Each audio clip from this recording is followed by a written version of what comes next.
स्वर्ण व्यवसायी अपने रास्ते से जा रहे थे अपना, इनके द्वारा जब देने से मना किया गया चीजें, पहले तो डराया धमकाया, फिर उनको गोली मार दी। तो आप समझ सकते हैं किस तरह की आपराधिक मानसिकता है इन लोगों की। आप देख रहे हैं जनपद न्यूज। मनेर थाना क्षेत्र में स्वर्ण व्यवसायी से लूट के दौरान विरोध करने पर गोली चलाने वाले अपराधियों में से एक और आरोपी को पुलिस ने गिरफ्तार कर लिया है। पत्रकारों से बात करते हुए city SP west Bhanu Pratap Singh ने बताया कि यह वही घटना है जिसमें 3 अपराधियों ने मिलकर लूट की योजना बनाई थी और विरोध करने पर स्वर्ण व्यवसायी पर फायरिंग कर दी थी। पुलिस पहले ही एक आरोपी को गिरफ्तार कर चुकी है और अब दूसरा अपराधी भी सलाखों के पीछे है। तीसरा आरोपी फरार है, जिसकी गिरफ्तारी के लिए पुलिस लगातार छापेमारी कर रही है। इस पूरे मामले पर city SP west Bhanu Pratap Singh ने और क्या कुछ कहा, देखिए हमारी पूरी रिपोर्ट। 9 जनवरी 2026 को मनेर थाना के कटहरा मोहल्ला के पास 3 अज्ञात अपराध कर्मियों द्वारा एक स्वर्ण व्यवसायी के साथ लूट का प्रयास किया गया था। लूट की घटना को तो ये अंजाम नहीं दे पाए थे, लेकिन इनके द्वारा स्वर्ण व्यवसायी संजय कुमार पर गोली चला दी गई थी, जिसके कारण वो जख्मी हो गए थे।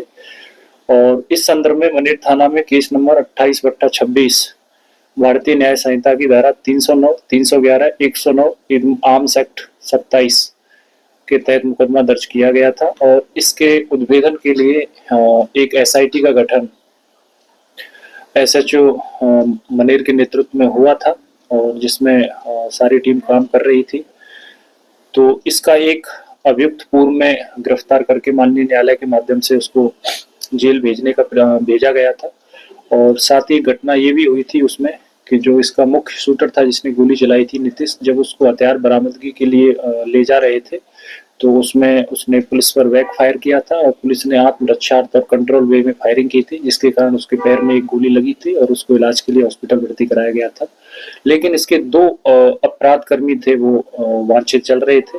तो एसआईटी द्वारा उसी में एक अन्य अपराध कर्मी सन्नी कुमार सन ऑफ अनिल राय, जो रामजी चक दीघा थाना दीघा जिला पटना का रहने वाला है, इसकी गिरफ्तारी की गई है।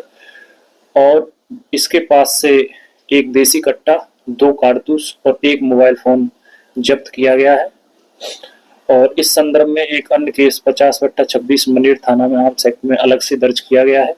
और ये उस दिन 9 जनवरी 2026 को स्वर्ण व्यवसायी के साथ जो लूट का असफल प्रयास किया गया था, जिसमें नीतीश के द्वारा गोली चलाई गई थी और ये दोनों साथ थे, तो उसमें ये साथ था और सक्रिय सदस्य था उसकी घटना को अंजाम देने में। और अभी इसको माननीय न्यायालय के माध्यम से इसको जेल भेजा जा रहा है और आगे की भी इसमें पूछताछ की जाएगी और इस केस में इसको रिमांड पर भी लिया जाएगा। इससे पहले भी किसी के साथ किया हुआ था? अभी तक हमें मनेर थाना में तो इसका आपराधिक इतिहास नहीं मिला है, लेकिन अन्य थानों में हम लोग देख रहे हैं, क्योंकि ये एक बड़ी घटना थी और ये बिल्कुल व्यावसायिक रूप से किया गया इनका कृत्य था, अपराध था, जिसमें ये प्रॉपर्टी क्राइम के रूप में लूट को अंजाम दे रहे थे। और साथ ही साथ जब उन्होंने अपनी जो बाइक थी या जो भी उनकी वैल्यूएबल आइटम्स थे देने से मना किया, तो उनके हाथ में इनके द्वारा गोली मार दी गई थी। जो अपराधी के पास हथियार मिले वो कहाँ से लाए? इसके संदर्भ में हम लोगों ने गहनता से पूछताछ की है, चूंकि इनका धंधा ही ये है कि आने जाने वाले जो राहगीर है या कोई व्यवसायी है उनसे उनके वैल्यूएबल आइटम्स लूट लेना, उनकी जो ज्वेलरी है उसको लूट लेना या उनके पास पैसा है उसको लूट लेना। तो उसके लिए हथियारों का उपयोग करते हैं।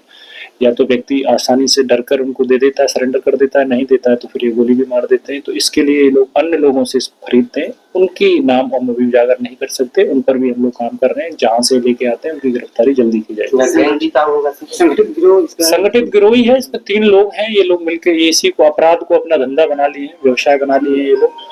और इसको आप देख भी सकते हैं कि घटना की जो मार्मिकता है, विभत्सता कितनी भयंकर रही होगी उस समय पे, कि जो स्वर्ण व्यवसायी अपने रास्ते से जा रहे थे अपना व्यवसाय करके, और लेकिन इनके द्वारा जब देने से मना किया गया चीजें, पहले तो डराया धमकाया, फिर उनको गोली मार दी। तो आप समझ सकते हैं किस तरह की आपराधिक मानसिकता इन लोगों की।